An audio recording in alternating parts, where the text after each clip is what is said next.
વાર્તા કહીશ. એક દલા તરવાડીને પત્નીનું નામ હતું ગોરાણી. એ ગોરાણીને તો એક દિવસ રીંગણાનું શાક ખાવાનું મન થયું. દલા તલવાડી તો માર્કેટમાં ગયા ને જોયું તો ક્યાંય રીંગણા નહોતા. એક વાડી હતી, એમાં તો રીંગણા હતા. એ વાડીમાં જોયું તો અહીંયા કોઈ નહોતું. તે દલા તલવાડીએ એમ કીધું, આ વાડીમાં કોઈ નથી. વાડી તો છે ને, વાડીને પૂછી લો.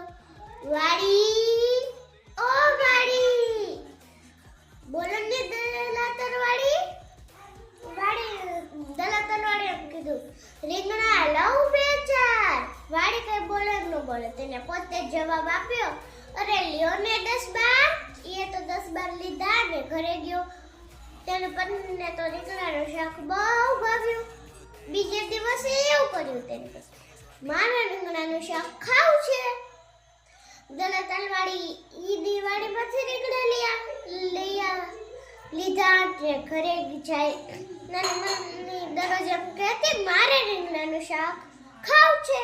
દલા તલવાડી રીંગણા એક વાડીમાંથી રીંગણા લેતા જાય. ઈ વાડીના માલિકનું નામ હતું ઘનશ્યામ ભુવા. એ ઘનશ્યામ ભુવાને તો એમ થયું, મારી વાડીમાંથી કોક રીંગણા લઈ જાય છે. તેને ઝાડ પાછળ સરતા અને જો દલા તલવાડી રીંગણા લેવા ગયો, તેઓ ઘનશ્યામ ભુવા એ પકડી લીધો. અને ઘનશ્યામ ભુવા એમ પૂછ્યું, દલા તલવાડી, તું મારી વાડીમાંથી ચોરી કેમ કરેસ? દલા તલવાડીએ કીધું, ના, હું તો ચોરી નથી કરતો. પછી ઘનશ્યામ ભુવાએ એમ કીધું, એમ?